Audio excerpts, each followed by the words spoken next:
talk to each other about your deal breakers. Talk to each other about kind of not just your long-term goals, but like, what do you guys don't like? What's like something like, I don't want this. Really understand what you don't want. Because easy to say like, oh, I'm open to this or that, but that person's really not. Or they might say that to make the other person happy, but kind of separate the two and come up with like your list of deal breakers and then meet again. And then they talk and discuss, and then that will at least help them kind of be more on the same page than the majority of couples that just go into it because they get inspired. Because usually you see one person's more into it than the other. And what you want to see is them on the same page, same team. What is the cheat code to wealth? If I had one magic wand or one idea, this is the one. There are some things that we will also talk about, but I believe I have uncovered the cheat code to wealth. And this couple, PTO for Life, aka Jeff and Suleika, they're doing it. They are currently in House Hack 8, ready to move to House Hack 9. So without further ado, the cheat code to wealth is house hacking. And if you can house hack, absolutely. Yeah, no question. You two are leaders in the space. I do want to highlight that you two are leading off day 2 of the One Rental at a Time Vegas event. We have a very special focus on couples, because I think couples that do this journey together, it's just more enjoyable. It's more supportive. You get to the end and enjoy it together. And I can't think of a better couple to lead off day 2 than the both of you. So Jeff, Suleika, thank you for doing that. Of course. We're honored. So excited for that. And yeah, we're super pumped. Yeah. That's awesome. Really Awesome. Well, why don't you, just in case people don't know who PTO for Life is, why don't you each of you give your kind of resume of PTO for Life, where it started, where you are, and we'll dig in from there. Okay, I'll go first. PTO for Life was born in a car a couple years ago. I was invited to go on a road trip, and I really wanted Jeff to come with me. And Jeff said, no, I don't have enough PTO days. I have like 3 left for the rest of the year. Like, no way I can go. And I was like, dang it. And then we were already house hacking at that point. We were probably in our sixth house hack. And I was like, if there was only a way that we could have PTO for life. And then he's like, actually, we're working towards it. So eventually, And I was like, oh my God, PTO for life. That is what we're going to have. That is so cool. So yeah, eventually, and which now we have it. And that's where the name came from. But Jeff can tell you about like how we did it. Yes. We did it. Well, yeah, like the version goes in 2016, I read a book by Mark Ferguson where it mentioned 2 sentences that said you should buy a 2 to 4 unit. And the concept was called house hacking. 2 to 4 unit property. And that just blew my mind, because at the time I was living in a condo and I was like, why am I paying for this condo and this building by myself when I could just buy a multifamily and get 1 unit, have the same kind of life, but now own the whole building myself. And then that one idea, I came to her, was like, are you down to go live in a 4-plex? And she was on board from day 1. And then that's where the journey began in 2017. And we've done 8 house hacks in 7 years and still going strong today in our current little triplex. And just loving the journey, I would say. It's gone by so fast. Yeah, it's really wild to think about, right? So 2017, we're about to hit 2025. 2025 will be your 9th house hack, it sounds like you'll be moving into. So there's so much there back to doing this as a couple, right? I don't think it's unreasonable to say that house hacking is at least somewhat of a sacrifice. Maybe it's not seen that way if you're in a 4-plex, but you guys have done all kinds of house hacking, right? You've literally had roommates. You've lived in very small, ADUs or accessory dwelling. And, most people think sacrifice is a 4-letter word. So why don't we just talk about that journey and just remind people, hey, we went, because I think the first one was a 4-plex. Why don't we just run through the 9, what they were like? Where were you guys living? And if you had roommates, how many? Let's just let's just paint the picture of sacrifice. You know the Okay, I'll so throw some, I guess. yeah, you'll remember. So the very first one, we started on the fourplex. We did have our own units, but we were also creative. That first year, to help with the cash flow, we did a little Airbnb. We rented a room out. So we started experimenting that first year, and the other units were just more long-term market tenants. Right. And then going to House Act 2, we switched. We did a house with mother-in-law, lived in a basement, had 2 roommates at this time on the basement with us, sharing 1 bathroom. There's a first sacrifice. I know. It wasn't hard for me, Mike. It was well, your bride. Yeah, it was hard for your bride. Yeah. Okay. And then we had a tenant above us, so we had we learned about noise and with hardwood floors, and we didn't know that at the time, and we learned pretty quick when you have families above you with multiple kids how it could be a little loud at certain times of the day. And then going to House Hack 3, now we learned from that one, we're saying, okay, we want our own bathroom, so we went from 2 roommates to now it's another up-down duplex, but it was a 4-bedroom, and we took the master, rented out 3 rooms, but had our own bathroom this time. So that we still have 3 roommates. Oh, you're balling now. You have your own bathroom. I know. It was a luxury. We felt like kings. We did. Yeah. That's but then we lived upstairs this time, Mike. So we appreciated living upstairs instead of in the basement and catching spiders. Yeah, and then going to House Hack, so it's 3, 4. Now we found a duplex with ADU, and then we lived, same thing. We lived in the 4-bedroom, 2-bath ADU, and we took the master again, had 3 roommates, and then rented out the duplex, Section 8 and Market. So we still had our own bathroom. That was our luxury at the time. And then what was after that? The Amherst. And Amherst. So number 5. Oh yeah, number 5. We finally went full luxury. We lived in the ADU. We found a house with ADU and lived in the smaller 1-bed, 1-bath ADU. How big was that? Like 500 square feet or 750? Oh, balling 750. So we went from a 150 square foot room to a 750 square foot little house. So it was like amazing to have no. And what number was that? Was number 5? Number 5. And we had our own number kitchen. 5. You did your 5th one. Yes. You actually lived together, as most people would call a married couple. No roommates, nothing. Yes. All right. Number 5. All right. Okay. And then you think we said, okay, we wouldn't go back to living with roommates, but number 6, we did. So now we're in April 2022. Okay. And there just wasn't. This is right when rates, I'm sure you remember that, right when rates started going like that, and locked in at a 4%. So we timed it just right before it went way up. Nice. And now we lived in another master 7-bedroom, 4-bath house. We lived in 1 room. Wow. Yeah. And the master in that one had her own bathroom again and 6 roommates. The difference. So talk about that one, because again, from 1 to 5, you're gaining something as the owners, right? You first it was your own bathroom, and then it was upstairs, and then you had your own space. But it sounds like 5 to 6. I'm going to say you went backwards. I don't know if that's fair or not. Backwards to go forward, though. Yeah. So I'm just curious, was that a hard choice, or it was like a no-brainer? No brainer. Really? Because it's going to be over in a year. It goes by so fast. What I hear you saying, Suleika, is 750 square feet was just too much space. That's what you're telling me. I'm the one that had to move everything. So yeah. We need less space, Jeff. Less space. Yeah, as long as there's room for my plants, I'm happy. As you can see. There was plenty of light in that room. I was super excited about that, and so that drew me in right away. All right. So you're at the house. I'm sorry. So that's 6. Yep. Okay. And then number 7, we went to duplex.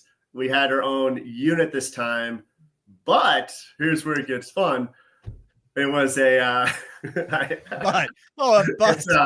there was a separate entrance to the basement. We had a kitchenette, and we rented out the basement separately because it was just us 2, no pets, no kids.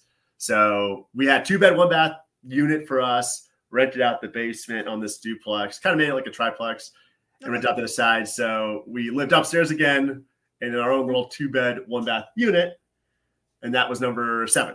Are you back to 750 square feet, or where are we on the square foot? That was pretty good size. I think it was around 750. Yeah. It was. Okay. It was 2-bed, 1-bath, so it wasn't. All right. So you went to the master bedroom. Now you're back to your own space in number 7. And where do we go in number 8? So 8. We are here today. Yep. In our triplex. Yep. And it's 1 bed, 1 bath. Now we're in a smaller space. Yeah. I just go where the deals go, Mike. We go that's where the deals make sense. So it's not so much. In the perfect world, we kind of like get bigger, better spaces, but this one was the best deal. For 1 bed, 1 bath, 530 square feet, separate. We have our own space. It's a side by side, so it's just one wall. And then it sounds like number 9 got locked up. Yeah, under contract. Under contract. What do you got there?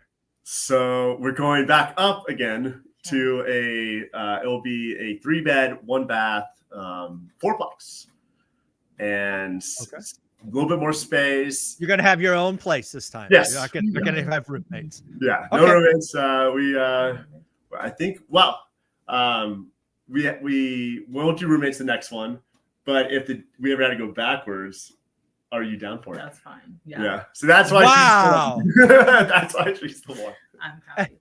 Dude, at some point you could just tell Jeff, no more roommates. We're adults now, honey. If it works out with the numbers, I'm okay with it. I'm fine. I think that now we have enough flexibility that even if we do have roommates, we can lock up our door and just head out to Colombia or something, hang out for a couple months, and it's not a big deal. Nice. And actually, the last one, Mike, really quick on house hack, the one we mentioned where it was the 7-bed one. We actually had we had like a little studio, so like a little kitchenette. We had separate so it wasn't fully. So it wasn't going back totally. Exactly. You had so it was a little bump up, but we've been up and down. But I think our journey's been so fast, right? That's probably the most amazing thing. It doesn't feel like it's been 7-8 years so far. It's gone by like 2 days. It feels like. Yeah. So let's paint the picture of this, because again, people go through that. They think about doing that. Some people's heads explode. I mean, let's just be honest. I mean, for lots of different reasons. Moving 7 or 8 times, it could blow people up. Going up and down, from gaining things to losing things could blow people up. But the one thing I want to highlight is you guys clearly don't collect a lot of stuff, right? You don't just keep adding stuff, because again, if you're moving all of that once a year roughly, is that just so talk about that, because again, a lot of people, just as they state, they just nest and they buy more crap and tchotchkes and all of that. Are you guys just a couple that it's not about the stuff, it's about the experiences and doing things together like that, making memories, or what's the deal? I like stuff. I mean, Jeff sometimes has to get on me about stuff. I do. But I like it to be something that's meaningful. So sometimes, if we go to Home Depot, I might bring home a plant. I'm putting the wrong couple plants or something. But it's a life-giving thing, and it's we buy like a new plant for every house. Yep. So nice. That's always nice. It like brings back a memory from that specific house. But yes, experiences are way better than things, and things break. They go out of style, or they're just heavy. Having to move them is a pain in the butt. So always thinking about that for me is important, especially in having to move every year. But things that are going to last me for a long time is important. And of course, you get the memories.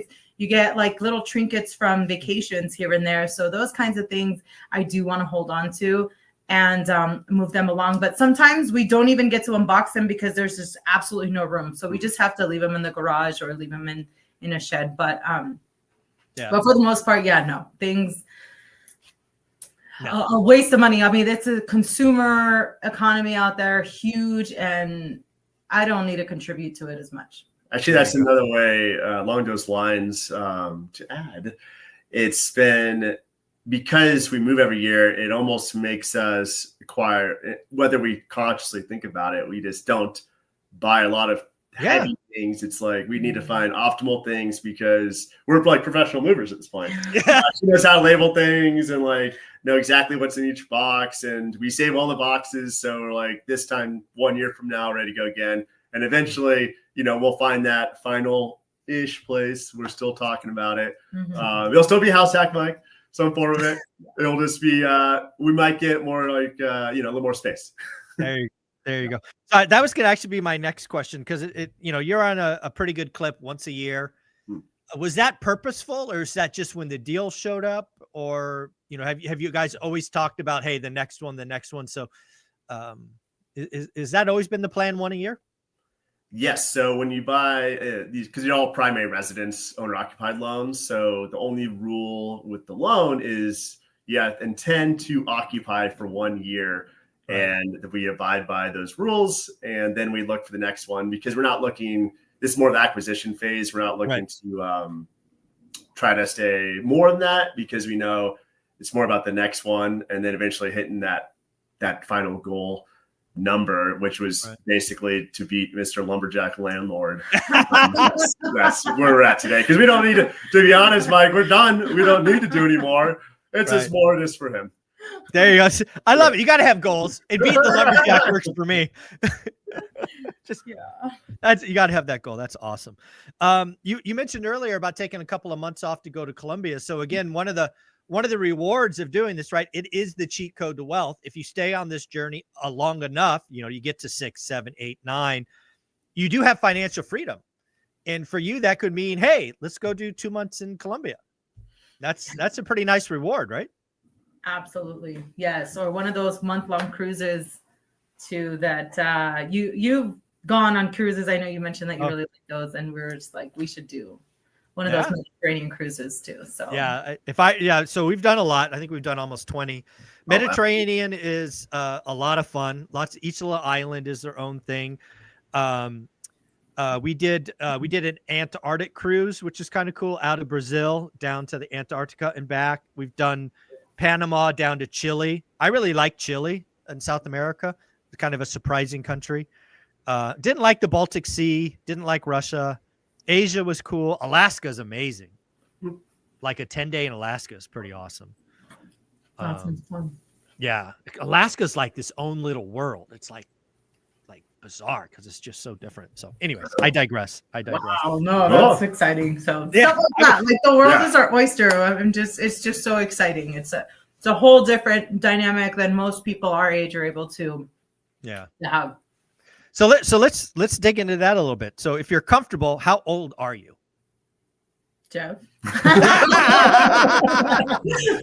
I'm 41 years old, Mike. There you go. Well, I got you by 11 years. So I'm 52. So we'll just throw that out there. I'll just say 40. Okay. You are financially free. Yeah. It took roughly a decade, right, to get there. You now have at least 40 amazing years ahead of you, where you're going to be healthy. You're going to be able to do what you want when you want. That's like a dream. And it's all because of house hacking. Yes. And I think we talked about this before when we first talked to you, is like our initial goal was to buy 10 fourplexes in 10 years. And then it changed after that first one, because it was just a lot of work, and we pivoted to more optimal strategy that could work with our W-2 jobs and all that. But yeah, the fact that we could talk about that we just mentioned is it's almost unbelievable, because when we started it, we thought it would take probably more time than it did, and it happened a little faster than we thought, and all because we were willing to be flexible and move multiple times. And the funny thing, it seems like such a small price. We got to move. And again, all of your units are within what, like a 20-mile radius, 10 miles? Like 10 miles. So a 10-mile radius. Mm-hmm. So it's not like you're going all over, garage. You also only have 700 square feet. So it's not like you got one U-Haul truck, right? It's not even a big U-Haul truck. right? To In move. some cases, no U-Haul. One time, Jeff had to move a bed, just like walking down the street. I carried a bed, Mike. So we moved like 2 blocks away, Yeah. and I carried the bed because it was. I don't know what happened. Yeah, I had the mattress on. Yeah, we have the video, right? Yeah, I was just rooting Jeff on. You got this, baby. It's okay. Almost there. Yeah. Jeff, you can hire people, buddy. Come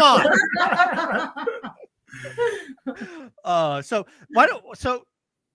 clearly you two are an amazing couple. You click, you gel, you're always happy together.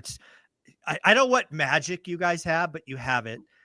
Talk about the communication, because I'm guessing it's not always fun. It's probably stressful at some times. Just encourage couples that are thinking about this journey. Just talk about how important communication is. I think it's super important. And I think what's most important is talking about the things you don't think you should talk about. That's what you should be talking about. Don't think somebody could read your mind, or like, you should have known this, or I've told you that, whatever. Then just say it again. Yeah. What's it going to cost you to say it again? Just say it again. And it may not even land even that time, but at least you're communicating and you're saying something. So speaking it, those uncomfortable conversations, or talking about, what you don't like about maybe that property. And then like my husband is really good about making sure that I feel safe and comfortable in every single property, and that if anything bothers me, that we do something to alleviate that. Or even he'll like even tell me, well, think of it this way, or whatever. And it's not just me. Sometimes Jeff doesn't like something about the property too, and then I try to encourage him, like, it's all right, babe. We got like 4 more months. Think about it. Like, it's only 4 months. No big deal. We're good.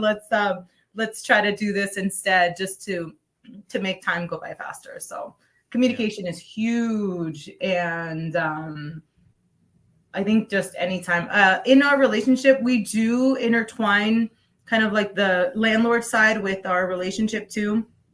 I think of it as like parents, when they're out and about, they still talk about their kids because they love them. Like, these are our kids in a way. They're going to take care of us when we're older, more than some kids would take care of their own parents.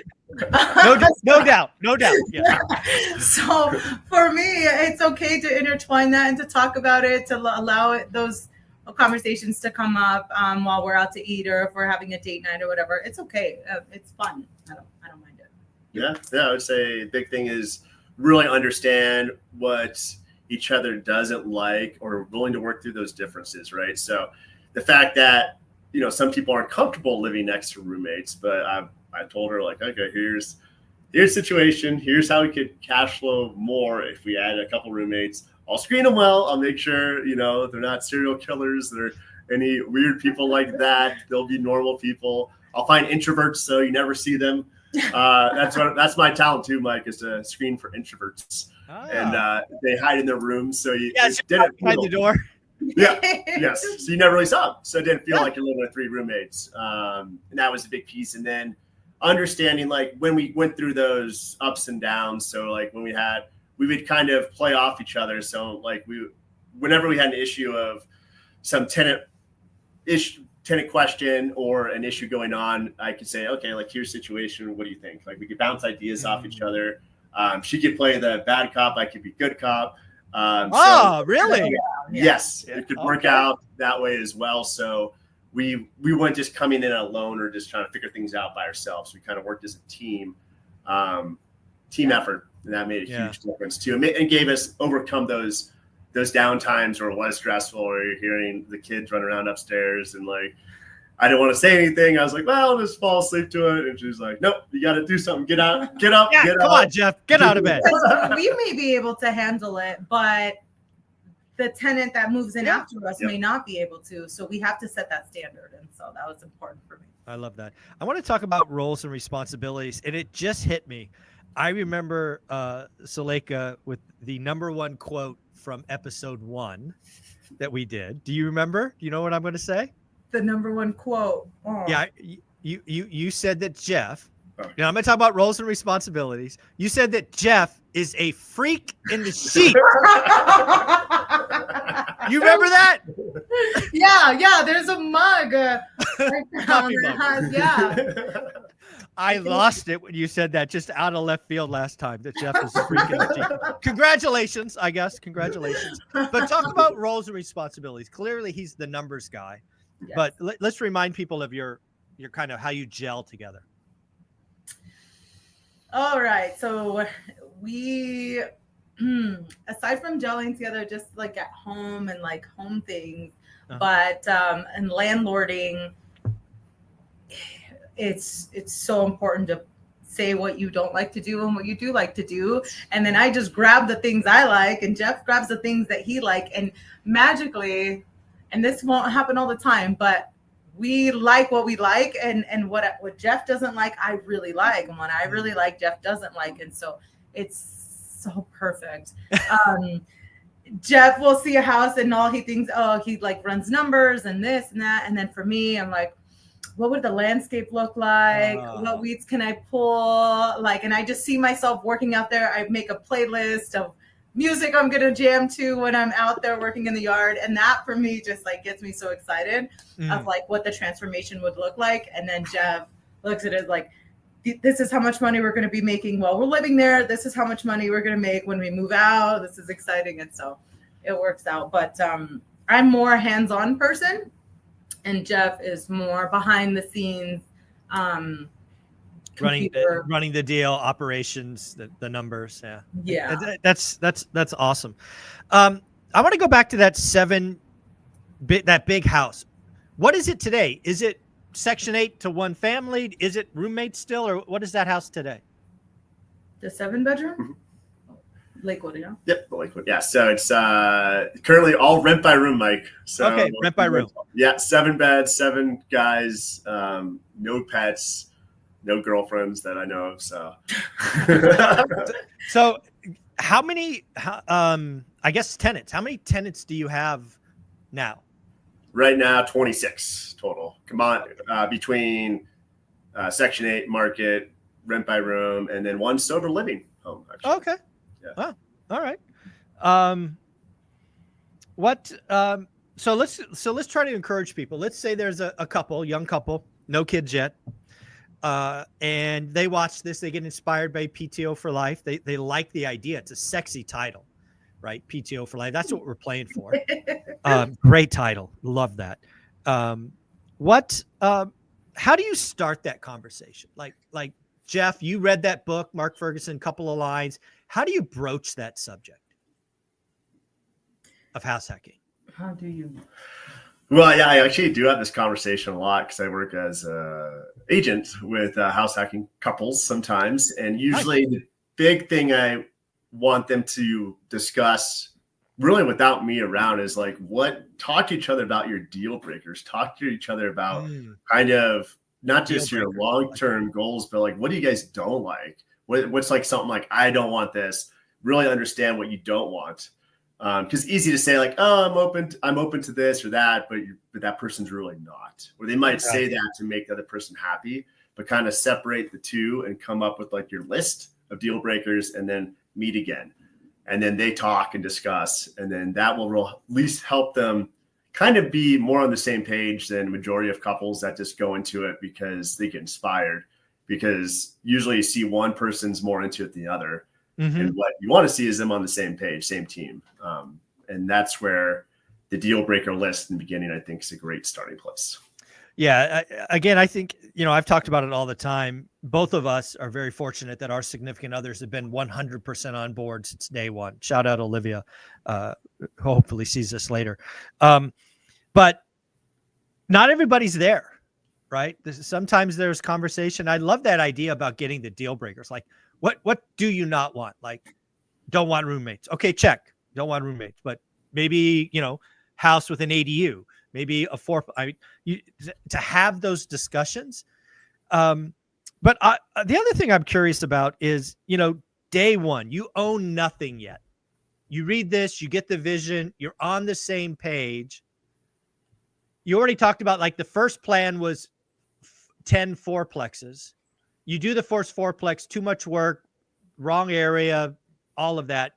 Then you pivot to what works. Why don't you talk about why not fourplexes for you and why, something else? It's more so not that fourplex. Okay. That because our next house hack is a fourplex. Okay. So we're going right back into a fourplex, but not that one. We were actually talking about how like difficult that one was and how that was more of a project for like a team of investors to come in and do it. And it was just us two. And like, all I knew is what I learned, like working with my dad when I was little, but I mean, it's nothing huge. And so it was a big family effort to get this taken care of and calling, friends and whatnot to come help out. And so that was a really difficult one. And that's why not that one, but yeah, fourplexes in the future is totally fine. Okay. All right. And then to bring it like that one, yeah, it was more, we underestimated pretty much everything with that one. It was basically more than there you go. It was more than we just underestimated kind of the amount of work. And we like, it doesn't look that bad. And then it was that bad. It was probably it was that bad times 2. So I've been there. I know what that's like. Great learning. We learned more in that year than what any education could pay for. So great experience from that, and it kind of taught us like, okay, on how going forward, we want more of that rent ready, move-in ready stuff that we could just do the easier things, not a full rehab where you can't move in for 3 months because of so many issues. Right. And then it's to change our buy box to be able to learn from that first one and then apply it. So it wasn't so much we didn't like the fourplex.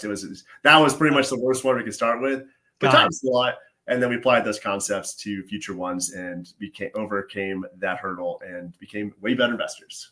There you go. Well, let's talk about some funny stories. I'm sure over the last roughly decade or so, you have some funny stories. Saleka, I know there's a story about you being chased by cats. What's going on there? Yes, that is very true. Well, one of the there was a family moving out of a 5-bedroom. So this is a lot of work to have to clean up and whatnot. This whole family's moving out. And so we gave ourselves at least a week to turn this place over. And so, I get there. Of course, it's dirty. There are flies everywhere. Like, oh, this is not how we gave it to you guys. But okay, let's go in and clean. I'm not a fan of cats at all. Not your thing. No. If we're watching TV and like a cat commercial comes on, just like turn around, don't watch that. Oh, wow. Okay. I just don't like them that much. Okay. Well, here I am. I'm kind of like in the basement, cleaning the stairs or ripping out the carpet from the stairs. We just had to rip out everything. So ripping out the carpet from the stairs, and I just see something like go by, kind of like in a scary movie, you see something like run by, and I'm like, what the heck was that? And then I start videotaping because I was like, well, what if this is something paranormal or whatever? Maybe I'll catch it. It was a cat. They left their cats, which they're not supposed to have in the first place. No pets allowed. They left their cat behind. And so there's this cat. And so I'm like, oh my God, there's a cat down here. What the heck's going on? And then it like leaves, but then it turns around and it chases me up the stairs. So I'm running up the stairs. Like, This is my house, not yours. Yeah, like the cat was like, what are you doing in my house? Yeah, it was just so bad. So I run out, and the cat comes out chasing me. And so I close the door. Okay, it's out of there. I go back downstairs. Of course, I'm a little like still jittery and whatnot. And then there was another one. And then I was like, oh God, I can't believe this. This is so of you. They left their damn cats here. So that was very, very scary for me. And it is caught on, it did get caught on tape, like me running out, like screaming. So like she saw a monster. Yeah. And then the good thing though is when we have those situations or when we know we're about to come to like a hurdle that we know is going to be tough, like that house is really tough to turn around. It was, we had to like take out all the appliances. Everything was just jacked up. Yeah. Not the way we handed it over, but that was the way it was handed to us. Anyway, the great thing is that Jeff is so supportive. He's like, babe, don't worry. Once this is over, like we'll take a quick trip somewhere, wherever you want to go. We'll just go for like a 3-day vacation, just a quick something, just to like get it all off. And that gave me and so that gave me like, it just like allowed me to just, okay, let me just suck it up, finish this out. And next thing you know, we're sipping margaritas on a beach. So it's fine. You should tell them the story about finding the bird. Oh yeah, and that same house too. We're like replacing You're trying to clean it, right? The thing that grease trap. Yeah, the grease trap. For the stove. Yeah. Oh, and I'm cleaning it out, and we're, oh my God, between my mom and I and easy off and everything, it takes us hours to finally get this clean. And we just want to save it. We don't want to have to rip that out too. We want to save it. Well, no, it was like not savable. Somehow like 2 birds got in and like got fried. And so as we're taking this thing out, these birds just like flop onto the like stove, and they're just all dead and crusty, and it was just awful. Didn't you turn it on and like it was burning? Yeah. You're like, what's that? What's that smell? I smell KFC. What's going on? Fried chicken. That's gross. Goodness. Oh my goodness. Oh, these are awesome stories. And not all these, Jeff is not there. He's like, oh, this client wants to take me out for beer. I'm like, okay. Go for it. I'm analyzing future deals, Mike. Yeah. Hey, it's like, roles and responsibilities. Yeah, roles and responsibilities. That's awesome. So I think I have it correct. So far, it's just the 2 of you, no kids, no pets, right? Right. Yeah. If kids come in the future, is that when you kind of anchor and you kind of stop moving once a year? Have you had that conversation, or that's not really part of the conversation? Yeah, we don't really want kids. Okay, I didn't know. If God, a miracle happens, and okay, which we don't want. We're not trying for it. Okay, but if it happens, I don't think it'll stop us. There are families that we know that house hack, and they're doing just fine. Kids, so it wouldn't stop us at all. Yeah, we probably do different form of it. So if that happened, then we'd probably get like that, side-by-side duplex with the garage in the middle. Yeah, you would just tweak your buy box a little bit. Yeah. So and then actually along those lines too is we do plan on, once we hit number 10, that's kind of like our final 2 to 3 year one. And then we'll upgrade our space. I told her like we'll go to our dream locations called Sloan's Lake in Denver, which is like the largest lake in Denver. It's really small relative to California and whatnot, but it's really beautiful. It's our favorite spots where we met. Nice. And we has a lot of meaning to us. That's where we want to end up eventually at our final-ish one, we call it. Nice. But still do some form of it, like a house ADU, probably be our final. I have never planned to ask this, but given you indicated that's where you met, I'm curious, was it just like a 3-day weekend, or you guys went there individually and you just met each other, or like what's the cute story about how you 2 met? No. Well, we met at the Four Seasons. La ti da. Yeah. At a pool party. But I lived in the Sloan's Lake area when I first moved to Denver, and Jeff had actually never driven or been around that area. He grew up in a different area of Denver, and so when he came to visit me, we would go for walks around the lake, and then we would go and like have breakfast close to there, and just it's just like close to our hearts. So we do want to move back, and like ever since then, the prices there, woof, they're getting crazy. Doubled, I'm like, oh my gosh, no, are we gonna be able to make it there or not? Hopefully we do. That is that's one of our whys too, is to get right back there. Nice. And it clearly it's a why that you both share. Yeah. Oh, that's awesome. You guys are just on the same page. That's like crazy. And until then, just us. We still really enjoy each other's company. And like, even a pet, I feel like would just disrupt. I would feel more feel like I'm not getting enough attention, Mike. So I feel like this little I get dog. It. Be cute dog, but I feel like any other living creature would divide the focus. That is absolutely, and you would lose out. Let me just tell you, as a guy, you would lose out. The dog gets more love. You're a smart man. So let's kind of round. I guess the last thing I talk about. I think the last time we spoke, Jeff, you were still working, but at the tail end of a day job, like a W-9 or W-2. I did see a post where you left that. Now you're an agent helping house hackers and the like in the Denver area. But talk about that transition from the security of a W-2 to not. Talk about that. Yeah. So just past the 1 year actually of being out of W-2. Nice. It's been probably the most amazing thing ever, because she was telling me, I didn't realize it because I was for 17 years from 2006 to 2023, it's corporate finance, accounting. It was every day, 8 to 5, 8 to 6, looking at numbers. I like the numbers. I like Excel. I like to analyze things, but every day, it was just the routine was the thing. It was always rinse and repeat, little circle. And I was used to that routine. I didn't even know what it was like because I didn't know anything else. Because I'd been in a routine, since I graduated college and then after college. And then when I left it, it was like, wait a minute, I could technically set my own schedule, do the things I'm interested in, we've taken more vacations in this 1 year, this 2024, than both of us taken our whole lives. Yeah. So, Jeff, I have a little tidbit for you. Yeah. You don't take vacations. You take trips. Oh, yes. Trips. Yeah. Vacations don't exist. Yeah. Yeah, we have unlimited PTO. Yeah, unlimited. Yes. No, it's when you're on their side, it's like you don't know, because how do you know if you don't know? Yeah, it's just weird, like, right? Just a different mindset. And you can pursue the things that you're most passionate about, flexibility.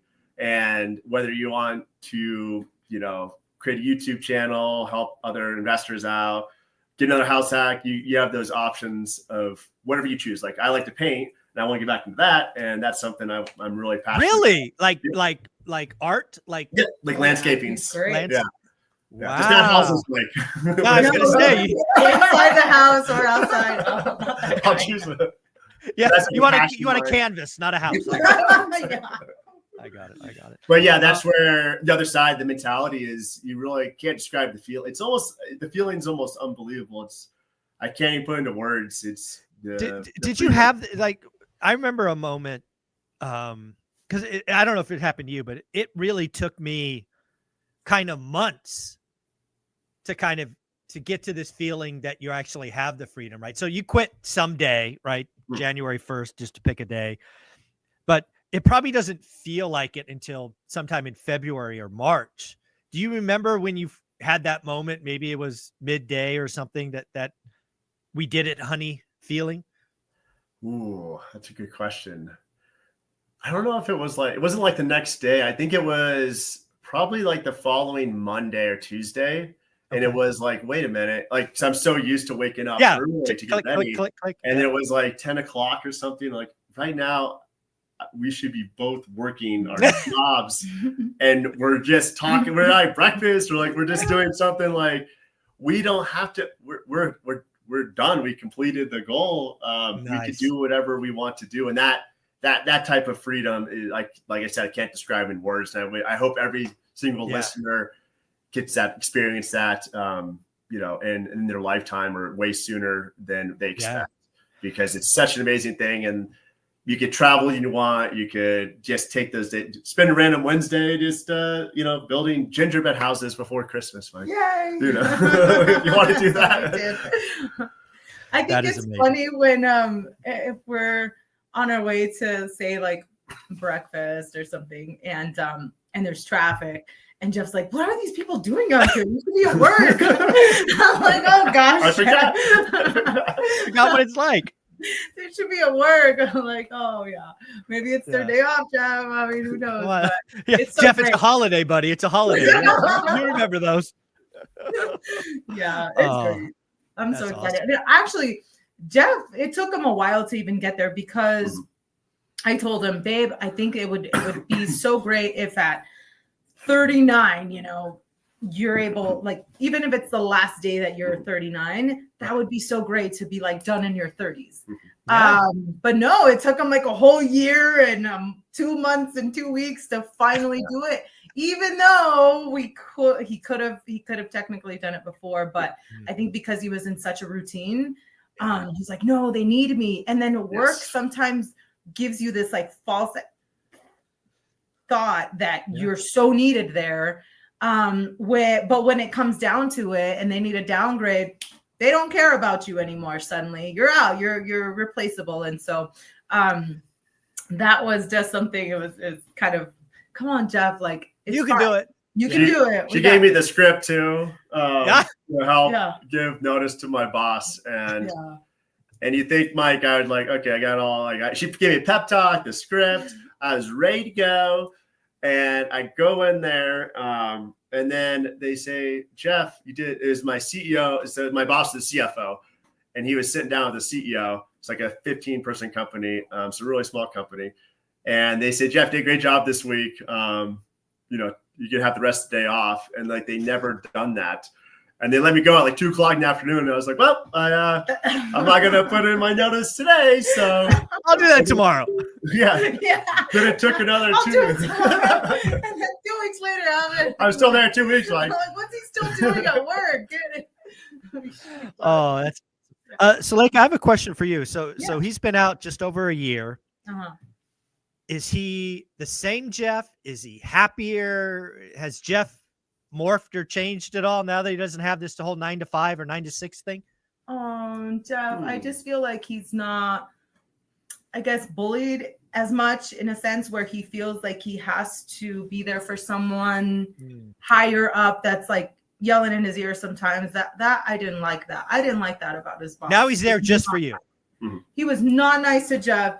Jeff is such a sweet, caring, just lovable person that now he gets to do his own thing. He's his own boss, and he's always a happy person. And even that boss had said, oh, I try to break Jeff, but wow, Jeff is just so happy, loving, great person that he's unbreakable. And I was like, how dare he? You try to break kidding. Jeff, you're horrible. So I was like, you're definitely quitting that job. And I don't even care if they get sad. I don't care. They suck.